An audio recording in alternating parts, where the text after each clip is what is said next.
What's happening, everyone? Vanillity Joe here with the first video of my Dead Space 3 Hardcore Guide series. Now, the Hardcore mode in Dead Space 3 is definitely the hardest mode that you can earn an achievement for in the series, and it is definitely a worthy upgrade of the Dead Space 2 Hardcore achievement that you get, as in this mode you can save as many times as you want, but the moment you die you're straight back to the beginning of the game. Whereas in Dead Space 2 you could basically die as many times as you want, but you could only save 3 times. Now this presents a lot of problems to the player, and one of them is obviously a test of patience.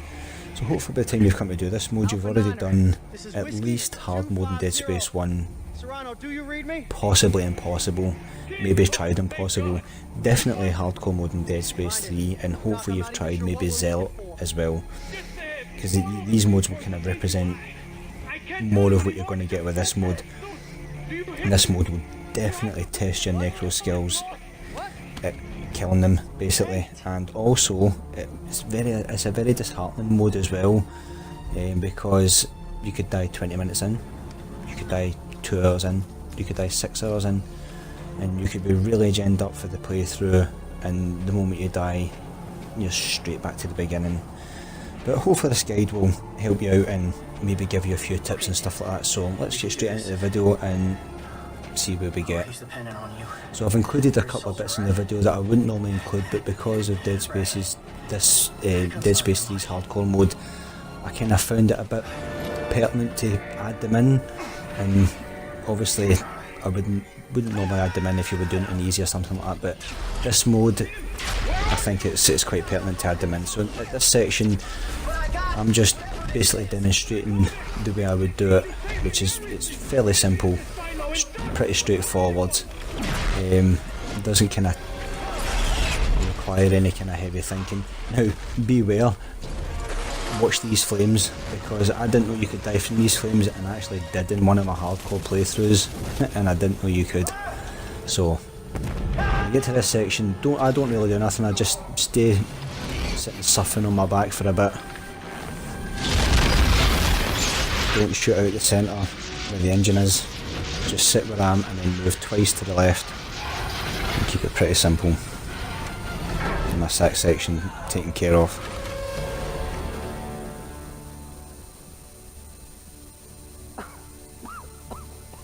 And after all that he gets up and meets a madman. Or should I say another madman. Now the next part that I've included as well, the next couple of sections, again I feel that they're quite pertinent to this game mode because of obviously the situation that if you die once you go straight back to the beginning. So the reason why I've included these parts is because these beginning sections can actually really mess with your early attempts at this playthrough, this achievement. You have no weapon upgrades, you have basic weapons, you have 0 health, and the hardness setting on hardcore setting is hard, so the life that the NPCs and the AI take off you is actually quite significant at these sections of the game, and you can rack up a lot of damage without noticing it. So these sections, that's why I've included these sections in this playthrough.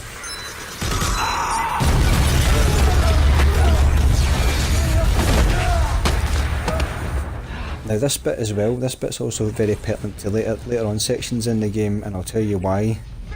Now, yes, you're facing human enemies and yes you can duck, but as with everything else, the best way to take the humans out is shots to the head. Now, later on in the game you'll encounter the feeders.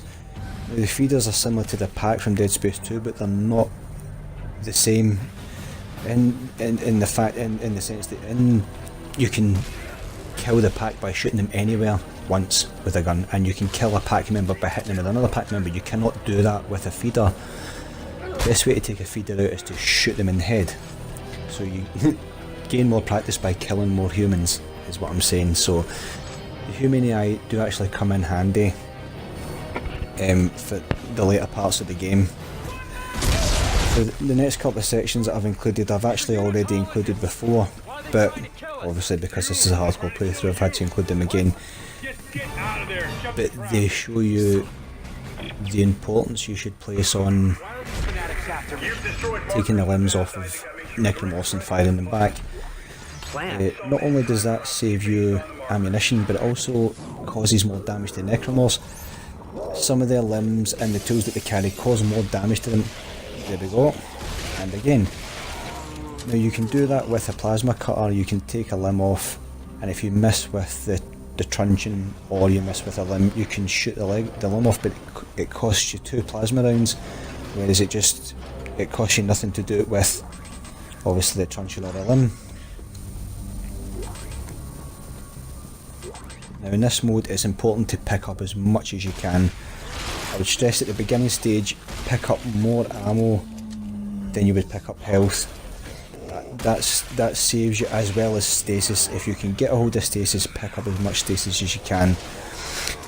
You'll tend to find you'll get a bit more life later on in the game than you will stasis and ammunition, so at these sections of the game try and pick up as much ammo and stasis as you can. It's important to have life, and this is one of the sections that can really mess with you. This section here can end your game session and just straight back to the beginning, and you've maybe taken 20 minutes to get here. That's how disheartening it can be, and this is just your first start of the playthrough. So try and take off as much limbs, and it's about strategy as well.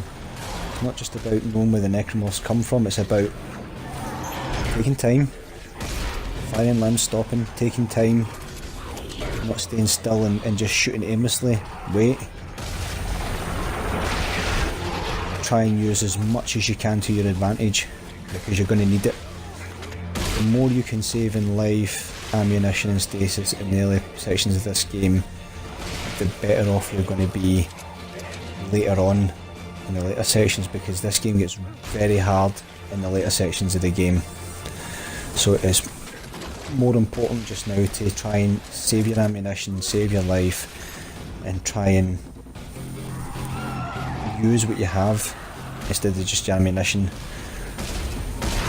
Now it's better to take a blade off and then a leg off, but doing that is quite hard. Now this section I was hoping to get, if you do this section quick enough, you have a surprise at the end. Now I wouldn't take as much time as I have through this section, but try not to lose too much life again, because you can lose too much life with the human enemies and not know it, and before you know it you're dead. Do this section quick enough, when you get to the end here, I'll show you in 2 seconds. The drop ship that comes in above usually drops 2 troops. If you make it quick enough up this ladder, it doesn't drop them, and you'll just see in 2 seconds. There we go, and you're on a home run. So, this is the first video of the hardcore series, and I hope you enjoyed it. Thanks for watching, and until next time.